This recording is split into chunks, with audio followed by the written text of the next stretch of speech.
My name is Alexander Hernandez. I am the Southeast co-chair of the Immigrant Rights Working Group of the Democratic Socialists of America and moderator for tonight's webinar organized by the Immigrant Rights Working Group, Immigrants Struggles in the Time of COVID, La lucha en los tiempos de COVID. And we welcome everyone. Very excited to be joined by comrades on the front line of the immigrant rights struggle and the movement discussing the resistance in concentration camps, struggles on the job. And we can find out ways to get involved, including joining DSA and the Immigrant Rights Working Group. But first, I want to lay out expectations for folks for tonight's webinar. We're scheduled for an hour and a half, and we have 4 panelists that will present on their work, how the how the current pandemic and economic crisis has affected the work, and how people can help. A question and answer portion will follow after all speakers, and webinar participants can submit their questions through the Q&A function here in the Zoom webinar. We encourage folks to submit anytime during the webinar for the Q&A. If you have questions in particular for a panelist, please indicate that in your question.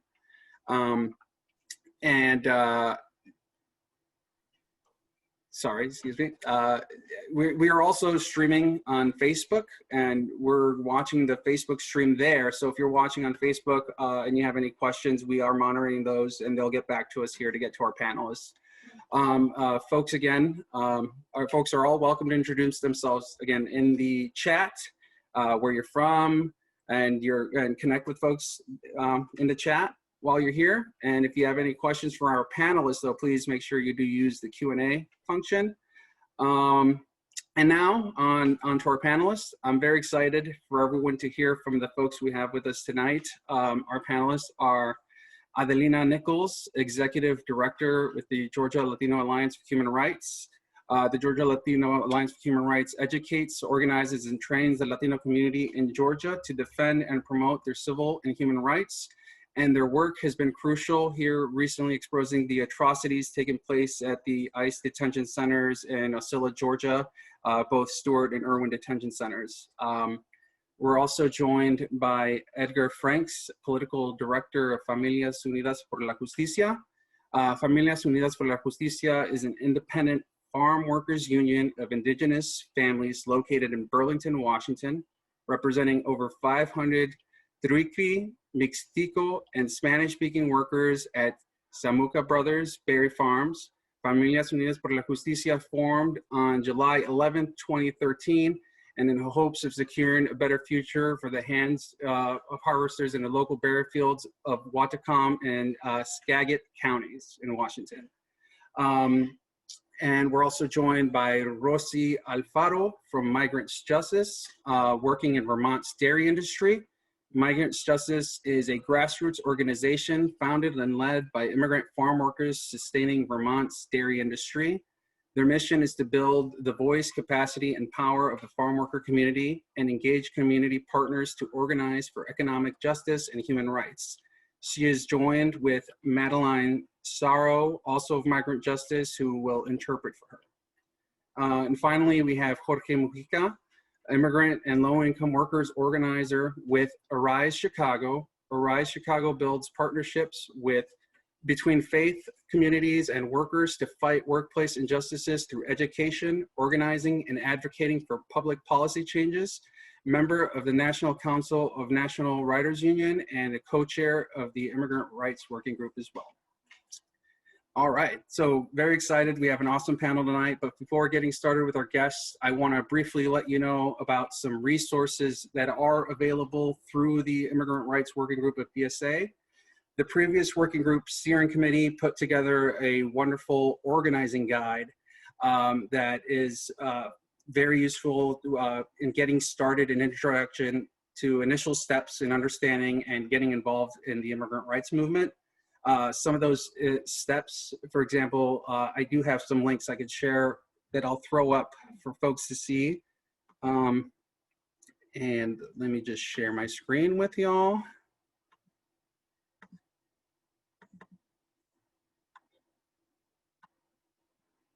Bear with me. All right. Well, this is the contact information for the Immigrant Rights Working Group. If you have any questions or you want this resource guide that is linked here as well that I'm explaining briefly, it goes through ways to get involved. Like initial step is informing yourself about the issues in the movement, participating in national calls, which we will have a follow-up call on November 12th following the election. And let me stop that, okay. And organizing, excuse me, the organizing guide lays out ways, and it's available for folks to get started, laying out those initial steps, finding local groups already working on immigrant rights work in your community, and figuring out how to connect there. And finally, moving on to, of course, like I said, you could contact the Immigrant Rights Working Group directly at immigrantrights@dsacommunities.org with any questions, and to get access to both that resource guide and any ways you could plug in with us. And now, if you'll bear with me as I pull this,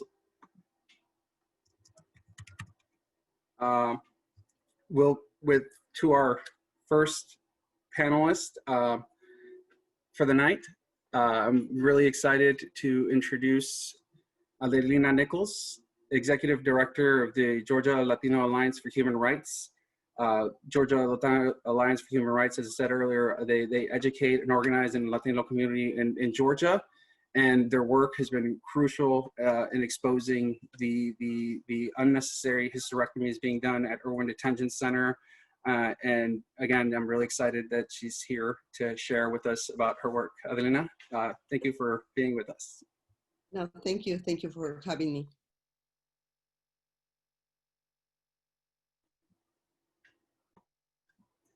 So, yeah, we just wanted to hear about your work with the Georgia Latino Alliance and especially with around COVID and what's been going on here recently, and the work with the exposing the atrocities here recently, and how people can help out with your work here. Absolutely, absolutely. Also, I would like to start talking about kind of organization that we have, but we are a grassroots organization. We have 19 groups around the state fighting against racial profiling, deportations, detentions. And as well, for many years, we have been fighting the closing of the detention centers statewide.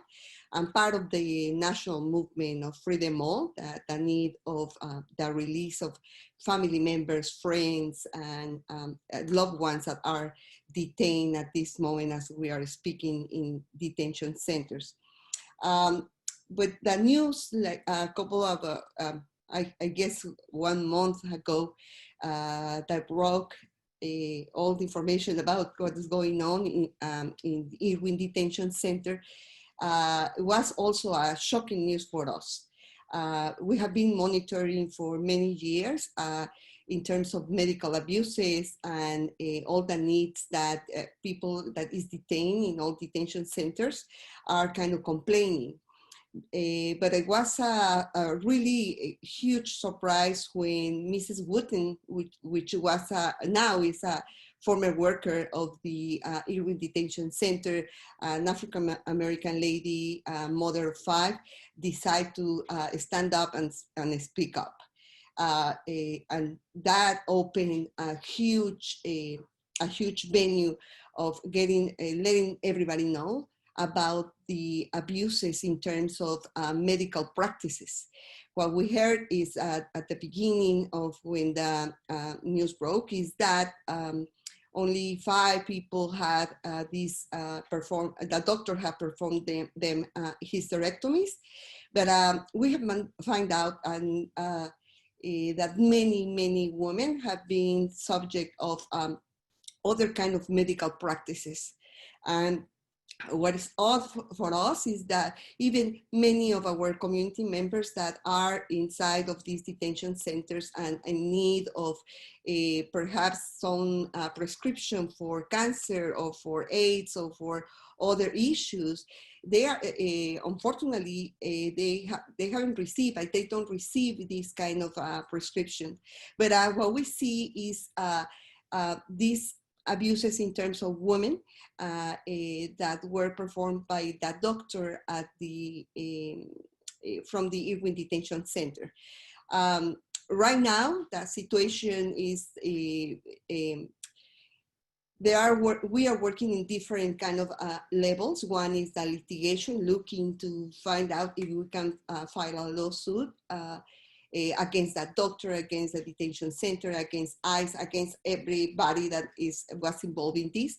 But the other part that we think is important for us now is to put again on the table all the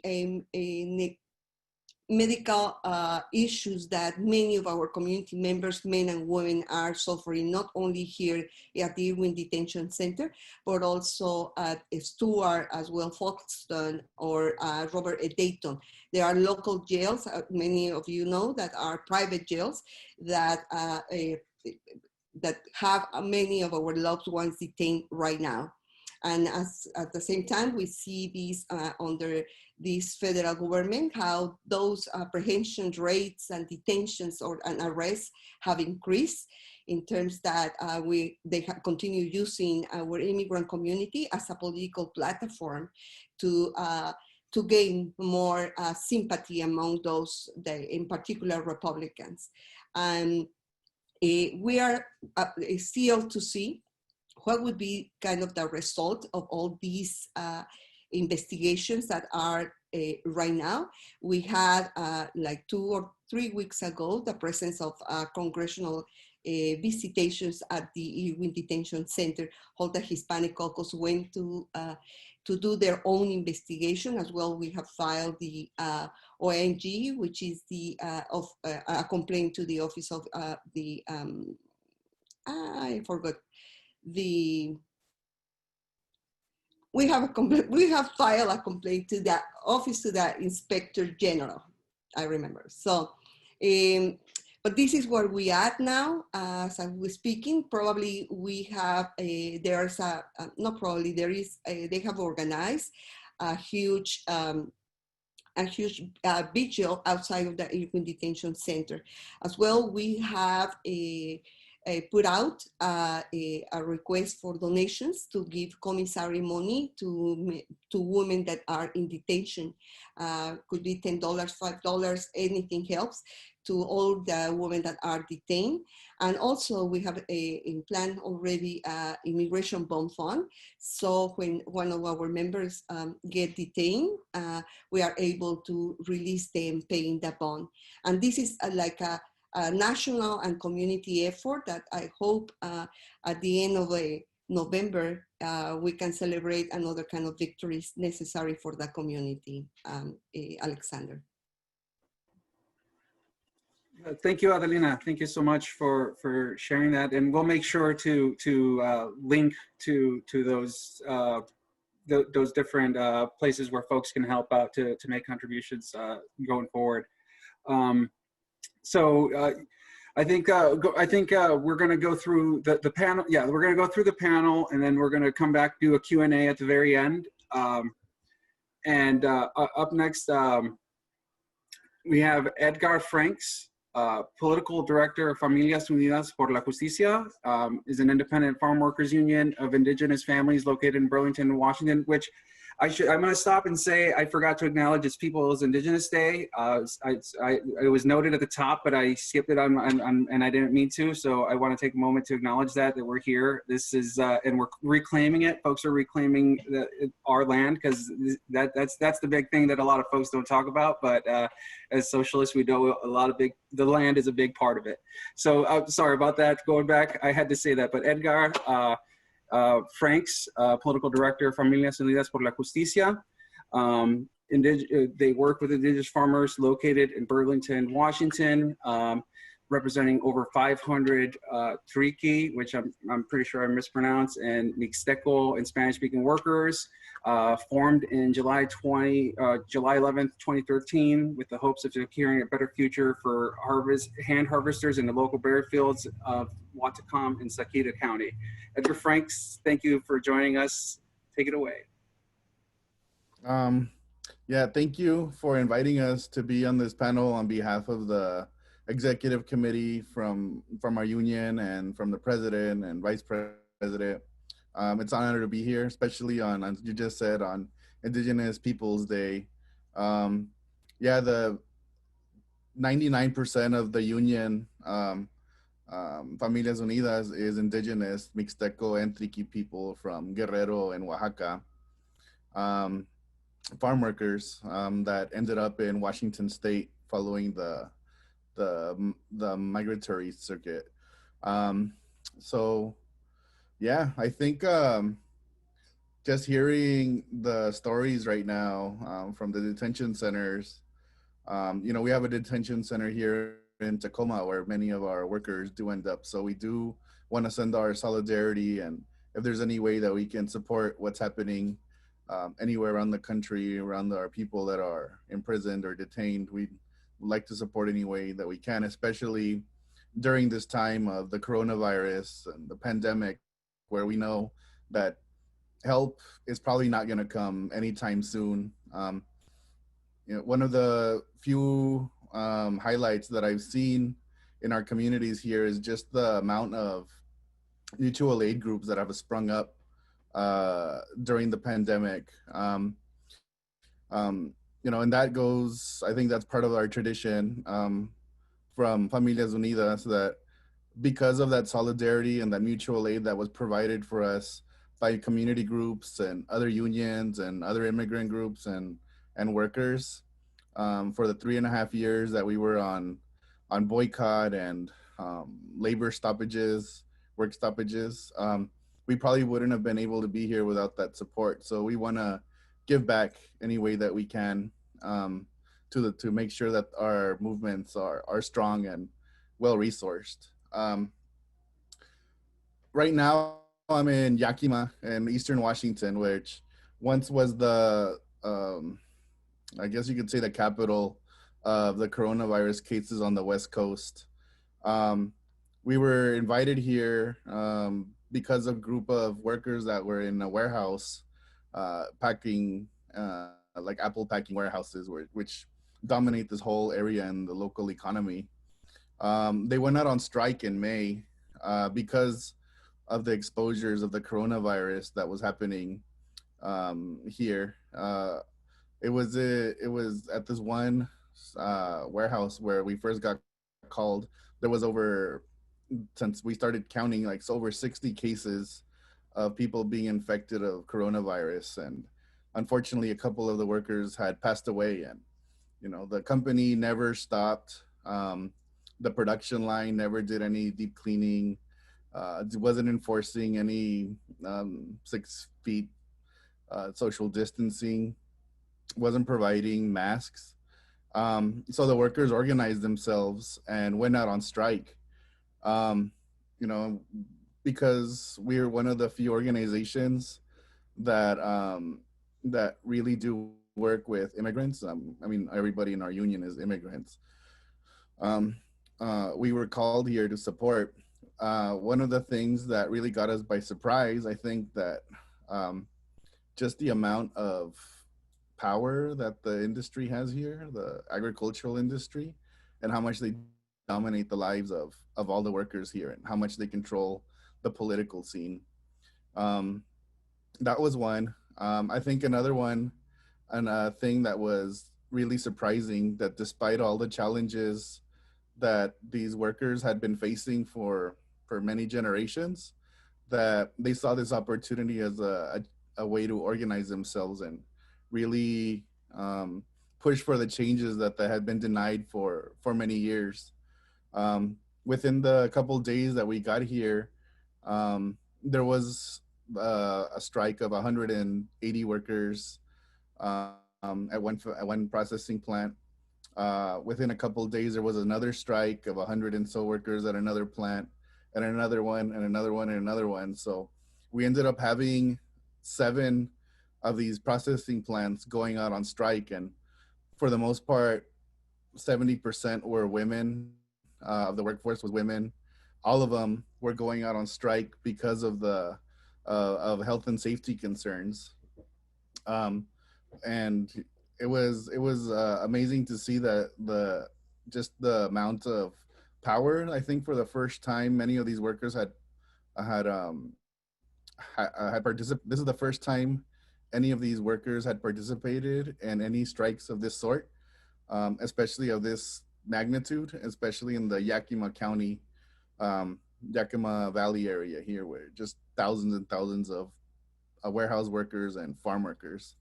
Um, it was here, I think, one of the things that, I mean, it's all done by immigrants. All the work here is done by immigrants. Um, when our governor proclaimed that, you know, there was going to be essential workers for the first time in history, you know, farm workers and immigrant workers and low wage workers were considered essential. Um, but, you know, none of the protections came down their way. So the workers were pretty much saying that if they're essential, why are they being treated as almost sacrificial lambs for the in this case the apple industry and the cherry industry, the pear industry. But by flexing their muscle and going out on strike, I think it opened up an opportunity to really show the power that organization has. Within a month, I mean, almost all the strikes that the warehouses lasted like a month. And a lot of them were able to actually create worker committees and negotiate directly with their bosses and demanded and weren't going to go back to work until they were guaranteed personal protective equipment, which in many cases they actually did achieve that. The governor even came here and, you know, started putting in resources, but up until then, if it wasn't for all the workers that organized, nothing would have happened. That's our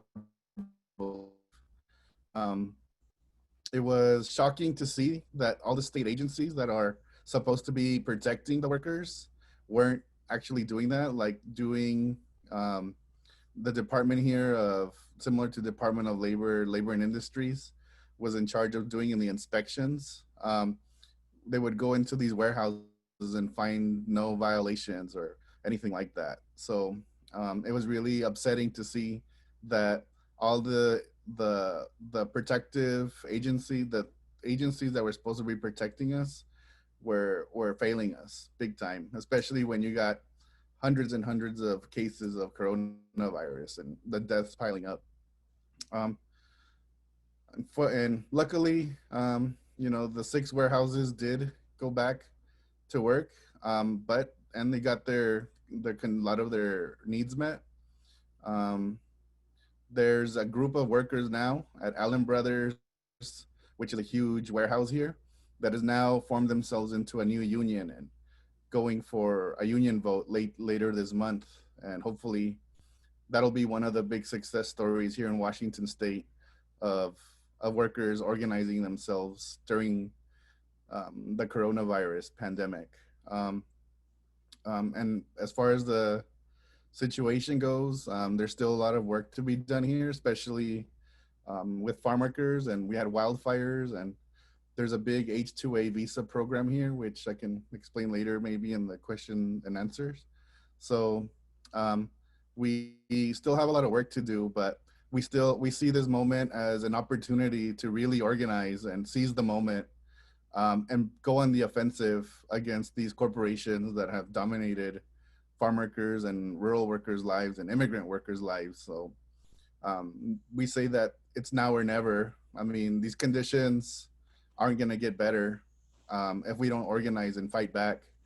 So yeah, I'll leave it at that. And thank you again for having us here. No, awesome. Thank you, Edgar, for sharing that and for that light right there at the end with the victories, and yeah, it's now or never. Absolutely. Next, we have Rossy Alfaro from Migrant Justice, working in Vermont's dairy industry. Migrant Justice is a grassroots organization founded and led by immigrant farm workers sustaining Vermont's dairy industry. Their mission is to build the voice, capacity, and power of the farm worker community and engage community partners in organizing for economic justice and human rights. She is joined by Adelina Nicholls, also of Migrant Justice, who will interpret for her.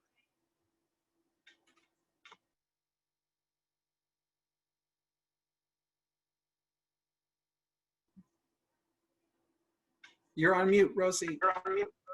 Hola, mi nombre es Rossy Alfaro y soy organizadora con Justicia Migrante. So I'm just gonna interpret for Rossy. So Rossy says, hello, my name is Rossy Alfaro. I'm part of the Migrant Justice team. Sí, pues voy a explicar un poco de cómo la organización comenzó, por qué fue creada y por qué comenzó toda esta lucha aquí en el estado de Vermont, en la industria lechera. Sí. So I'm going to start by explaining who is Migrant Justice, how did the organization start, and what is our work organizing here in the dairy industry in Vermont. Sí, la organización de Justicia Migrante comenzó hace casi 11 años. En este mes de noviembre cumple los 11 años de que comenzó la organización, porque aquí en Vermont falleció por el fallecimiento de un compañero, José Obed, donde fue arrastrado por unas cadenas que estaba trabajando en el rancho. So Migrant Justice started almost 11 years ago. In the month of November, it'll be 11 years. And the organization began with the death, with the tragic death of a farm worker named Jose Obed, who was strangled to death at his work on a farm. Desde la muerte de José Obed comenzó la organización, comenzaron a organizarse, todavía yo no estaba, comenzaron a organizarse para hacer justicia, para que haya cambios, para que la comunidad migrante que estamos aquí en el estado de Vermont tengamos una vida diferente. And since the death of Jose Obed, which I wasn't here yet for, but this is when the organization started. The community started to organize for justice and making changes to change the conditions and lives for farm workers here in the state. La organización es creada y por los compañeros que estamos aquí en Vermont, la comunidad migrante. Es creada y liderada por la comunidad migrante. The organization was created and continues to be led by the farm worker community here in Vermont. Aquí los compañeros de la comunidad migrante trabajan ordeñando las vacas, están en los ranchos, en la industria lechera. Las condiciones de los ranchos a veces es pésima, a veces es muy mal, porque a veces compañeros tienen que vivir en hasta 4 o 5 en una casa pequeña, en un cuarto pequeño. No tienen buenas condiciones, a veces en las casas hay plagas, a veces no hay calentones. Y todo ese sufrimiento es lo que pasa aquí en la comunidad migrante. Here in Vermont, farm workers are working in the dairy industry, milking cows. And the conditions in this industry can be very bad. There are situations with 4 or 5 people sharing one room, one small space to live in. Housing conditions can be terrible. Sometimes there's bugs or rodents, even housing with no heat. And so the situation for workers can be really hard here. Las condiciones en los ranchos realmente son pésimas. A veces en los ranchos hay problemas, te corren injustamente, a veces hacen de ti lo que quieres, a veces no te pagan lo justo que debes ganar, y son muchas condiciones que uno vive aquí en los ranchos.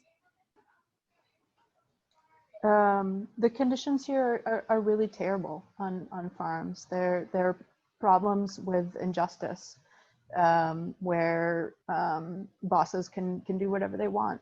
They can choose not to pay people. They can treat people however they want. Con el COVID, ahora ha tenido el impacto de que muchos ranchos se han cerrado. A muchos compas les han subido sus horas de trabajo, pagándoles lo mismo. A muchos les han bajado las horas y a muchos simplemente pues siguen igual, pero con condiciones de que día a día arriesgan su vida para sacar adelante la industria y la economía aquí en el estado de Vermont. With COVID now, in the pandemic, we're seeing many farms have closed. We're also seeing farms where the work hours have gone up without the pay going up. We're also seeing some farms where the hours have gone down.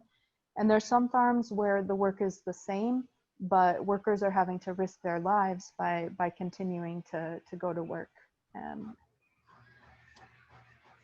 La comunidad migrante aquí en el estado de Vermont no ha tenido una cuarentena, no se ha cuidado, no ha tenido los cuidados que debe tener, guardarse, reposarse, porque día a día tienen que trabajar.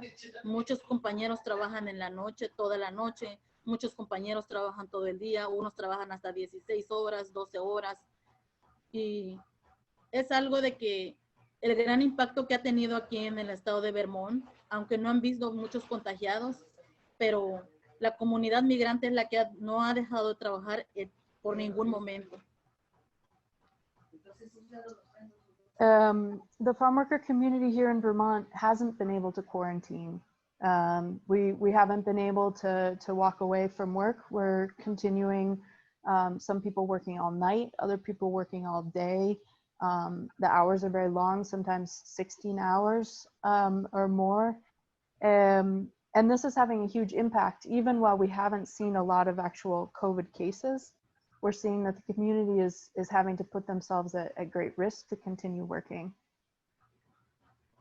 Creo que hace rato no expliqué de qué se trata, cuál es el trabajo en los ranchos, o no sé si me han entendido, lo siento, pero es ordeñar las vacas. Ranchos de diferentes números de vacas que hay en diferentes ranchos. A veces hay 1,000, 2,000, 3,000, 2,000, 800,000 o diferente cantidad en los ranchos. No solo hay una sola cantidad en los ranchos, es diferente. And I apologize if I didn't explain well what the actual work is on the farms, but it's milking cows. And the farm size varies here in the state. There's different numbers, some farms with 1,000 cows, some 3,000, it varies, but the work is milking cows here. Ahora de que está la pandemia y tenemos esta situación, tanto como hay ranchos con pésimos casas y todos los servicios, ahora de tanta lucha de toda la comunidad y de todo lo que estamos viviendo, pues hemos logrado un programa que es el programa de leche con dignidad. And so now in the situation we're living in with the pandemic and the bad conditions on farms, the community after much struggle, something that we've won is the Milk with Dignity program. Sí, el programa de leche con dignidad, bueno, ahora más que nada tenemos casi 75 ranchos. Es la gran diferencia de los ranchos que hay en malas condiciones. El programa de leche con dignidad está en defender los derechos de los trabajadores, sus días de descanso, sus tres comidas al día, vacaciones pagadas y pues llevar un récord de trabajo bien y estable.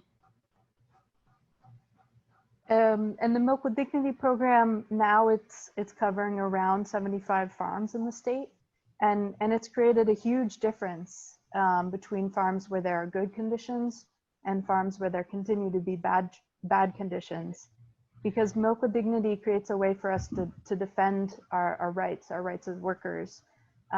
It puts in place protections for things like salary, hours, whether or not you have access to vacation and rest days. It allows you to keep a record of your work. Sí, entonces son los grandes cambios que ahora tenemos bajo el programa de Leche con Dignidad, aunque no fue fácil lograr la compañía de Ben & Jerry's, porque por la compañía de Ben & Jerry's que ahora está bajo el programa, es de que muchos ranchos ahora están. Nos llevó casi 3 años para que la compañía de Ben & Jerry's, es una compañía de helado, se pueda unir al programa. Y gracias a que la compañía se unió, ha habido tantos cambios en los ranchos. Y pues, más que nada, son los derechos, se respetan los derechos de los trabajadores. And these big changes that we've seen under the Milk with Dignity program, it hasn't been easy. It hasn't been an easy path. We campaigned for almost 3 years to get the first company, the ice cream company, Ben & Jerry's. They were the first company to join the Milk with Dignity program and protect workers' rights. La Organización de Justicia Migrante ha logrado también muchas cosas, como poder tener licencia aquí en el estado de Vermont, la ley de no más polimigra, entre otras cosas, que se ha luchado con la comunidad migrante, los compañeros y todo se ha luchado, y gracias a toda esa lucha, pues ya tenemos esos derechos aquí en el estado de Vermont. And the organization Migrant Justice has won other campaigns. For example, the driver's license campaign, the state of Vermont, also the No Más Polimigra campaign, separating police and immigration. And it's thanks to the struggle and the organizing of the farm worker community that have increased our rights here.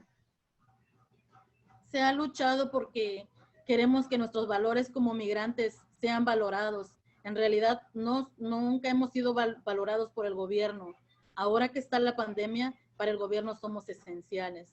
Pero antes de la pandemia no lo éramos. Después de la pandemia no sabemos si lo seremos. Nos dejó fuera de todo tipo de apoyo, pero nosotros hemos estado luchando con los compas, mandando videos, fotos, para que llegue en manos del gobernador y que se entere qué es lo que la comunidad migrante está haciendo aquí, y que la comunidad migrante es la que está sacando en adelante la economía de aquí de Vermont y la industria. De tantas cosas que hemos luchado y hemos hecho, pues ahora tenemos la respuesta del gobernador, el gran triunfo que tenemos, que él ha aportado los 5 mil millones de dólares para darle a la comunidad migrante. And so we've struggled. We've really organized and struggled to be valued as the migrant worker community, while the government has not valued us. And now that we're being called essential, and our work is being called essential, we were never called essential before, and we were left out of labor protections. But we've organized and we've struggled. We've showed up over and over again to really show and demonstrate the work of the community and the way that we're maintaining and supporting the dairy industry in the state. Now with the governor of Vermont, we've had a big success recently. The governor has agreed to pass a bill to pay $5 million to immigrant workers in the state of Vermont. Sí, ya con estos 5 millones que el gobernador autorizó para la comunidad migrante, tal parece que estamos siendo reconocidos. Esperemos que siga así, que no solamente sea esta vez porque le hemos estado insistiendo tanto. Esperemos que de hoy en adelante él valore y se dé cuenta lo que la comunidad migrante está haciendo aquí en el estado de Vermont. And now with this $5 million that the governor has authorized to recognize the work of the migrant community, we want to see this continue. We don't want this to just be a one-time act. We want to see the state continue to really value the farm worker community here.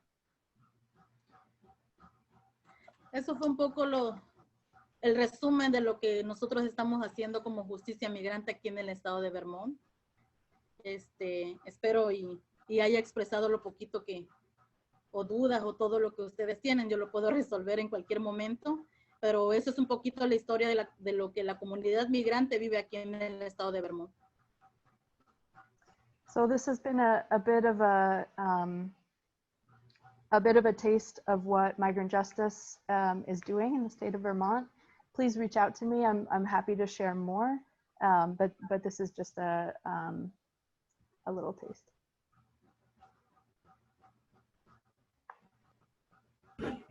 Muchísimas gracias, Rossy. Thank you, Rossy and Madeline.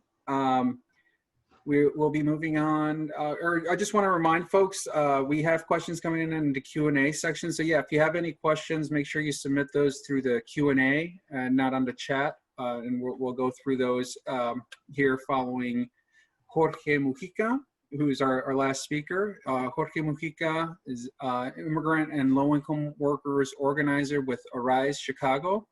Arise Chicago builds partnerships between faith communities and workers to fight workplace injustices through education, organizing, and advocating for public policy changes. He's a member of the National Council of the National Writers Union and a co-chair of the Immigrant Rights Working Group. Jorge, thank you for being with us tonight. Thank you very much, Alexander. Thank you very much, Rossy, and thank you very much, Edgar, too. Your participation is really essential here, and I want to start precisely with that. The change in the perception in this 2020 year of COVID. If you try looking in Google for 2019 and immigration, everything you would see is rates. ICE, Immigration and Customs Enforcement, rating in Texas, rating in North Carolina, on February 5, February 9, February 14 in San Diego, California, on April in Allen Technology businesses, etc. And then, of course, pretty much everybody heard about the Mississippi rate, 680 removable aliens. And that was the word. And I apologize for using the word aliens and illegals, but that's what you would find if you search, in Google for 2019 and immigration. And then the pandemic hits. And all of a sudden, those two words become a single one, essential.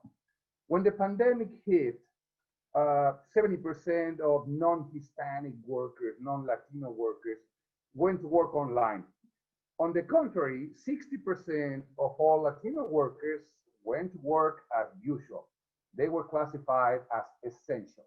60% of all Latino workers stated that they couldn't work online. 10% went into unemployment, and the rest of them couldn't go to unemployment. Maybe they lost their job, maybe they lost hours, but they couldn't go to unemployment because you need a valid social security number in order to get unemployment insurance. So that's the situation in 2020. Latino workers who were classified as illegals, as removable aliens, all of a sudden become the essential workers.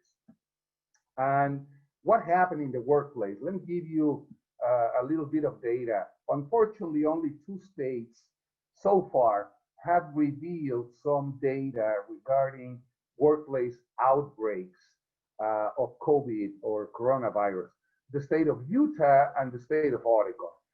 The rest of the states have simply not published any good information on workplace outbreaks. In the state of Utah, as of the month of June, there have been 277 outbreaks of coronavirus. 210 of them were in workplaces. So 70% of the outbreaks, meaning big, infections with coronavirus, happen in the workplace. Meaning 70% pretty much of all outbreaks happen in the workplace. That is incredibly logical. When governors started to issue stay-at-home orders, it was to prevent large groups of people to, to gather, to be together. And obviously, the only places where you could find large numbers of people was in the workplace. So Utah reported that 76% of all outbreaks happen in the workplace. 73% of all workers affected by these outbreaks in the state of Utah, the month of June, I repeat, happened to Latino workers. 70%. And Utah is not a state like California or Texas where you can say, well, yeah, they are the largest segment of the population. Obviously, they are not. They are 10%, 8%, 7% of the population. Nevertheless, they got 73% of all workers affected in the state of Utah. In the state of Oregon, the health department recognized that there were 87 outbreaks in workplaces. Two particular kind of locations. One, correctional institutions. Obviously, jail conditions are not, let's say, the best to prevent any infection. And the other one, it was workplaces in general. One notable piece of information out of these workplaces in general is temp agencies. Curiously enough, they gather data on temp agencies. And we know that when you don't have the proper immigration paperwork, you go to a temp agency because then the employer, washes their hands and say, that worker is not my employee. He's coming from a temp agency, so go look in the temp agency for their papers. I'm not responsible for it. So temp agencies reported to the state of Utah, to the Department of Health of the state of Oregon, their number of cases of COVID, 10,065 Latino workers reported in these 87 outbreaks in the workplace. That means 40% of all cases in the state of Oregon. And again, Oregon is not California, is not Texas, is not a state where you would say 40% of all the population are Latinos. They are, again, 8%, 11% of the total population of the state. Nevertheless, they got 40% of all the cases. Basically, I think we can resume this change from illegal and removable alien to one basic statement. If they don't work, you don't eat. If they don't work, you don't eat. And that goes from the agriculture to the transportation, to the packing industry, to the canning industry, to the supermarket, the shelving, the cashiers, and the delivery workers. When you very comfortably ask for a delivery for your food, there most likely be a Latino worker working because he's an essential or she's an essential worker, and he keeps working for the whole society to keep eating, not just subsisting, but basically eating. So what we did in the Chicago area through the Worker Center, Rights Worker Center, when the pandemic hit, we started getting a ton of reports of workers saying, my coworkers are sick, management doesn't do anything, they are not providing us with any kind of protective personal protective equipment, so what can we do? And we launched a campaign to strike for health. And we were able to get at least 40 groups of workers out of the workplace with full legal coverage, using all the possible arguments that you don't want to hear about because it's all legalese and technical information, but basically using the CARES Act, the Families First Act, etc., demanding payment for the employers for all workers who went into quarantine because employers were not taking the due precautions. So workers, take the matter in your own hands and strike for help. That's exactly what we did. So far, as we know, 44,000 workers just in the meat packing industry have been affected, have been gotten sick, ill. nursing homes, obviously, warehouses like Amazon and many others. Those have been where the pandemic, the coronavirus has hit the hardest. We keep in a very tough discussion with local health authorities because they insist that the problem is not in the workplace, the problem is in the community. And we distinguish two kinds of exposure: occupational exposure and behavioral exposure. Occupational exposure is where you keep going to work and your employer is simply not complying with any recommendation from the CDC, from OSHA, from any health department, from the governor's office, etc., and you are forced to be exposed. Behavioral is when you go to a party in a backyard because you haven't seen your family in 4, 5, 6 months and you want to see them and you get the virus in the backyard. Yeah, the logic is this. We had a particular case here in Chicago. There's a factory, a tortilla factory, El Milagro, where one worker got sick, then 5, then 10, then 25. And all of these workers live in a single neighborhood, little village, La Villita, in Chicago. So the 25 workers, each one of them infects, 3 family members. So the health department says only 25 workers got sick in the workplace, and 75 people got sick in the community. So the problem is in the community. And we go back and say, yes, but the 25 original people who got infected in a single workplace. Why don't you shut it down? And the response we got is pretty simple. Because health departments depend on the mayor, on the commissioner, the president of the town, and they are buddies with the company owners. And they are not going to go shut down the business of their pal who gives them a lot of money in political contributions for their political electoral campaigns. So somebody was asking already, what do we do? What can we do? Well, organize, organize, and organize. Take it in any order you want, but organize, organize, and organize. There's a beautiful example, really incredible. The Soviets, the health Soviets in Los Angeles County. It so happens that the board of Los Angeles County decided to recognize any health and safety committee created in the workplace. They call them health councils. You do have the right to organize at any time in the workplace according to labor laws, but the fact that any authority will recognize the creation of health committees, of any kind of workers' committees, is an incredible step forward.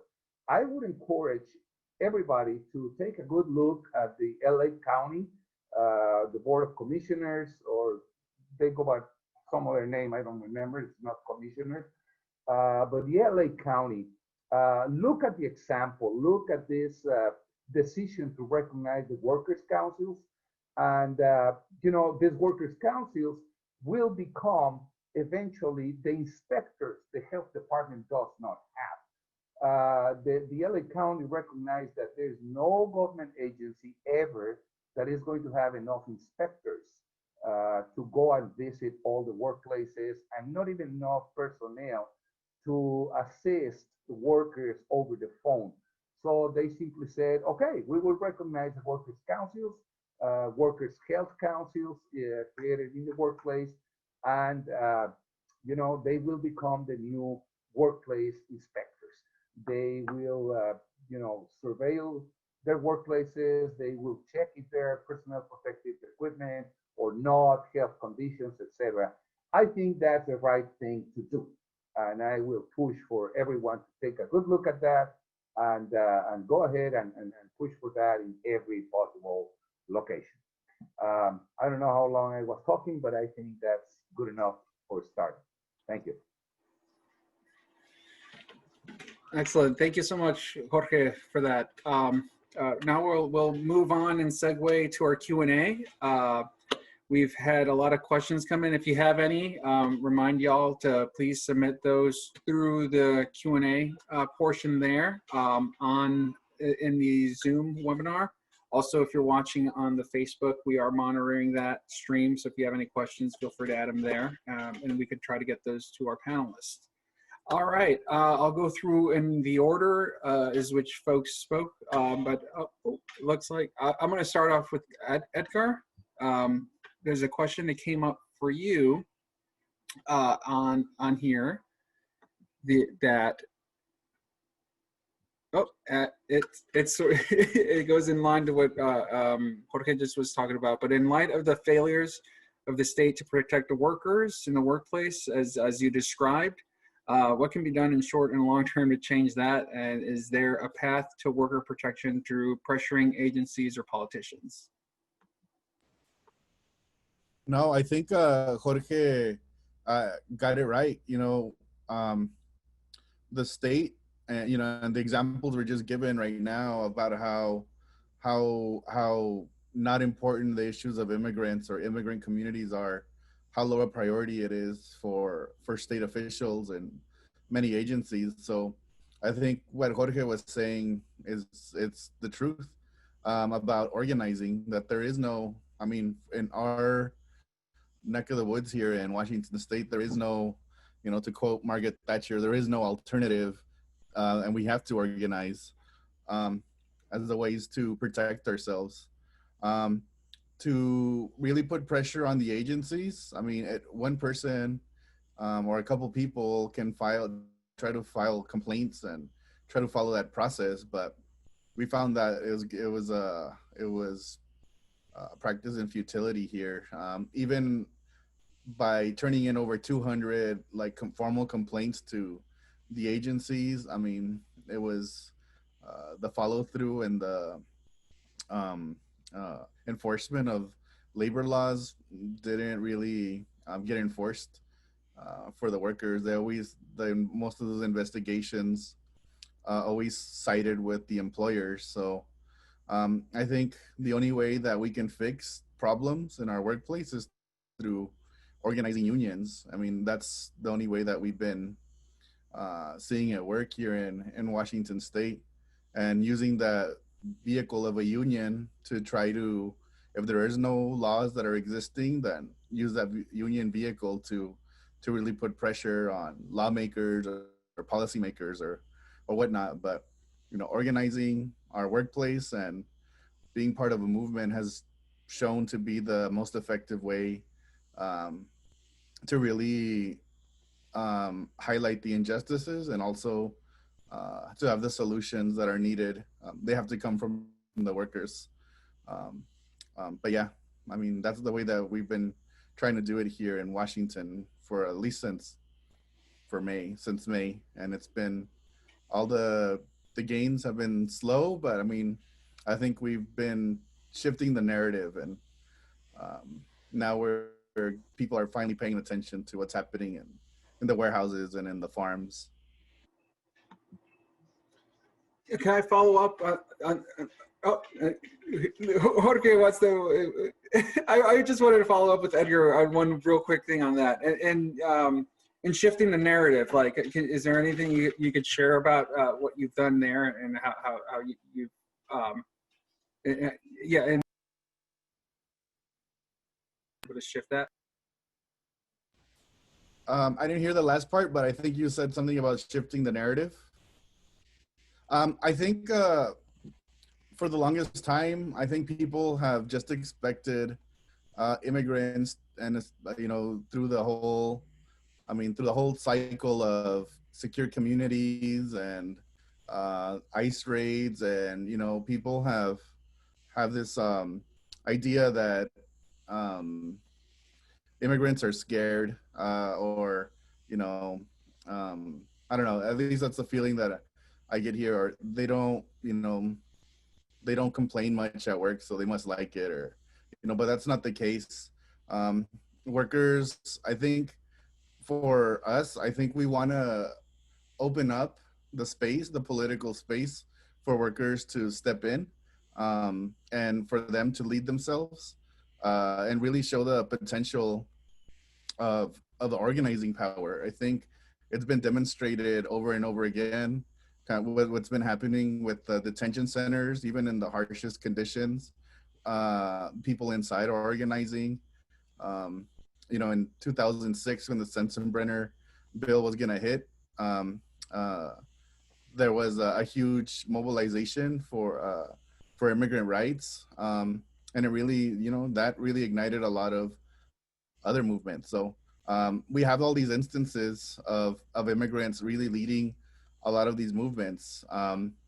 So, and I think right now during the COVID crisis, instead of, you know, accepting the, you know, the nice terms that were essential and whatnot, you know, it's really our turn to really put pressure on anybody who's in charge, or our bosses or whoever, to really put pressure and uh, uh, really challenge the status quo, instead of rolling back all the gains that we've made throughout the years. That we need to be demanding for more. I think that's something I think Rossy was saying about how, you know, we're not included in a lot of plans from legislators. So it's it's almost our duty to really put pressure on them to include us in the conversations. Yeah, excellent. Thanks for that. Looks like we lost Adelina, which is a real bummer, but because I wanted to ask her about, she mentioned the organizing, because I mean, that's what we're talking about. Organizing everywhere is the key to this. And she mentioned organizing across the state of Georgia with 13 different committees that they've worked with through GLAHR, and building that community of resistance. So I just wanted to note that about Georgia Latino Alliance for Human Rights, since we lost her. Hopefully we get her back before this is over.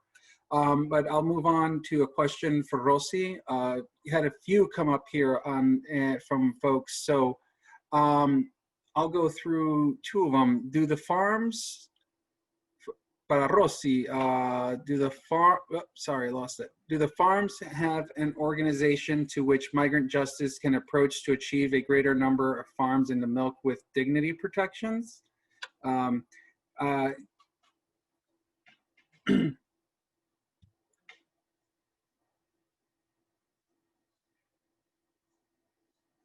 Can you hear me, Rossy? ¿Me puede escuchar, Rossy? Ok, deje, le traduzco hay organizaciones que Migrant Justice puede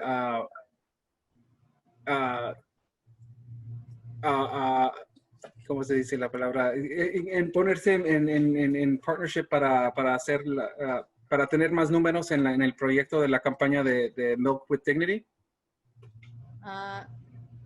Pues ahorita estamos con una campaña con Hannaford, invitándolos a que se unan al programa de Leche con Dignidad, para que si la compañía se une, pues la mayoría de los ranchos estarían en el programa.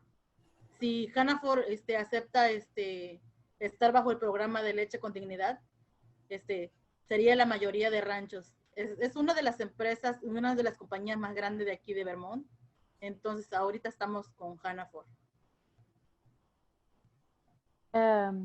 So the campaign, right now we're in a campaign with the supermarket Hannaford, and we're calling on Hannaford to join Milk with Dignity, because if the company joins the Milk with Dignity program, the majority of the state of the farms in the state of Vermont would then be under the Milk with Dignity program, because Hannaford is buying milk from those farms. So when Hannaford joins the Milk with Dignity program, that will bring Milk with Dignity to many farms in the area.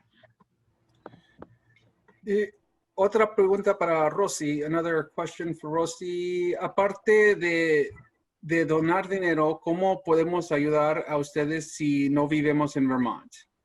Aside of financial contributions, how can folks help out if they're not in Vermont?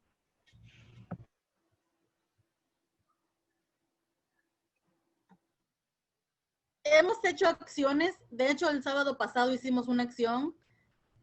Sería un apoyo más grande estar exigiendo a Hannaford etiquetarlo por Facebook y todo para que acepte estar bajo el programa. Sería de una manera grandísima el apoyo de eso para que llegue a oídos del dueño de la Hannaford para que se pueda unir bajo el programa, pueda aceptar el programa de leche con dignidad. We've done a lot of actions, and actually just last Saturday, we had a day of action for Milk with Dignity, where we had people all over participating on social media, tagging Hannaford, for example, to get them to join the Milk with Dignity program. So participating in actions like this to help us pressure Hannaford to join Milk with Dignity.